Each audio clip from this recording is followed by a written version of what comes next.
So we're almost at the very end of the Doona. This is our very last part. Working our way through, still that same technique.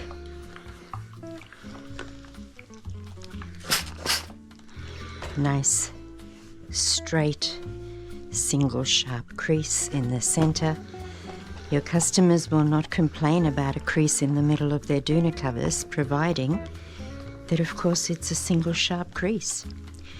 If it's wobbling all over the place, that might leave a concern.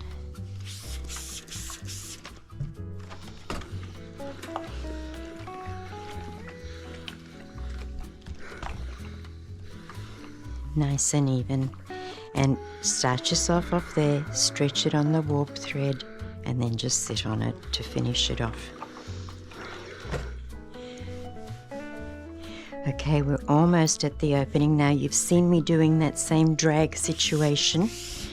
If I don't want something to get wet, I'll just put my hand in front of the spray so that I don't get the water on anywhere I don't want it to go necessarily. Still continuing to do that stretch on my warp thread.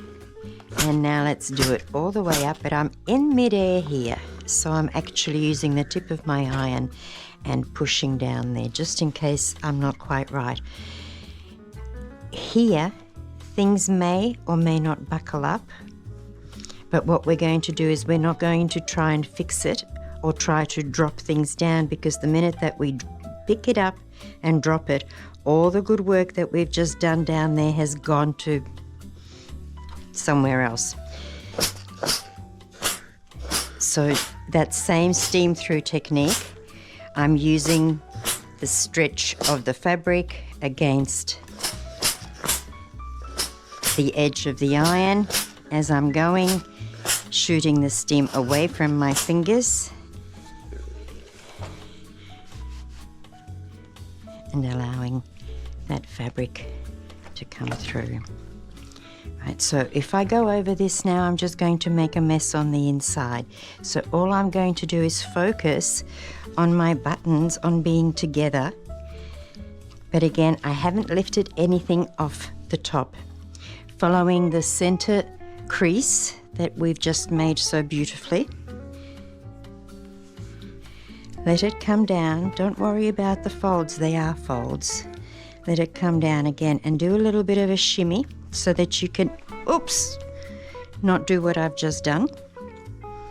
That's all right. Take two. Nice little stretch. Okay. I'm not going to let go of these. So let's just drag it back to replace. And we're hoping that it's going to stay there. As I said at the beginning, it's a heavy one. Again, that little bit of a shimmy.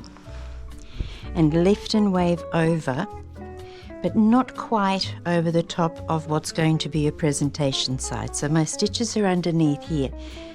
I don't have to worry about all of that down there. It's going to line up when gravity takes hold. I can come through here, and I'm going to be more concerned about these bits here on the side. Talking of gravity, there it goes, wanting to take hold. Okay, so we're going to continue down here. We're going to drop that down so that we have that weft thread. And because we dropped it, it looks like a shambles. So if need be, you may want to go over the top as we're folding here and there and make it a little bit neater. Was not my initial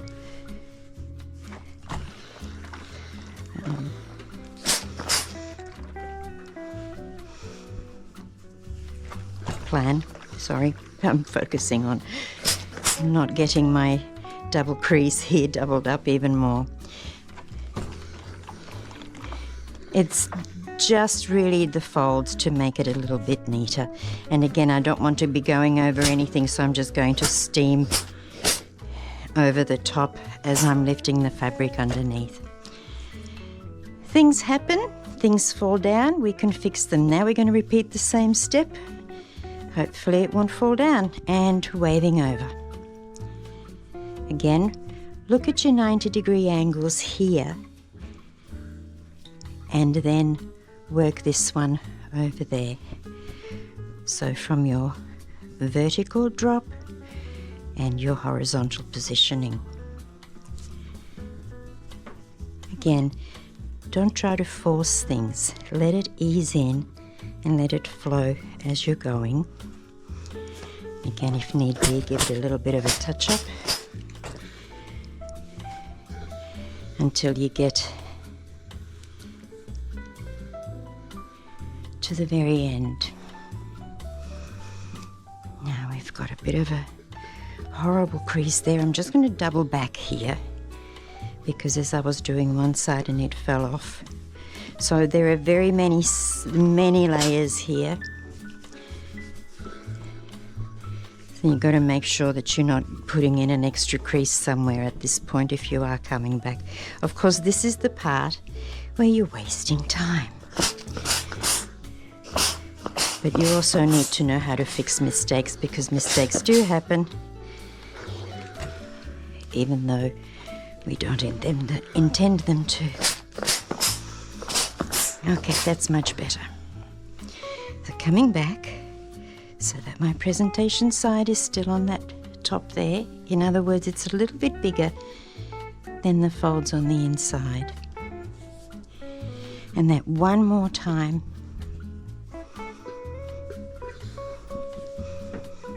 And easing it into place. Right there. A little bit of a snap. Look, it's falling out. Not as crumpled. And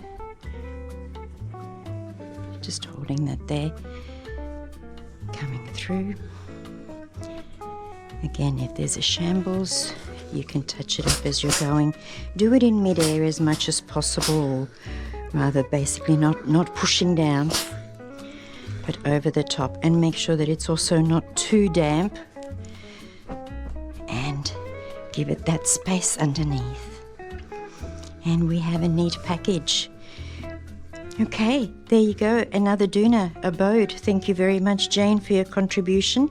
It's a pleasure doing this particular Doona for you on such a regular basis.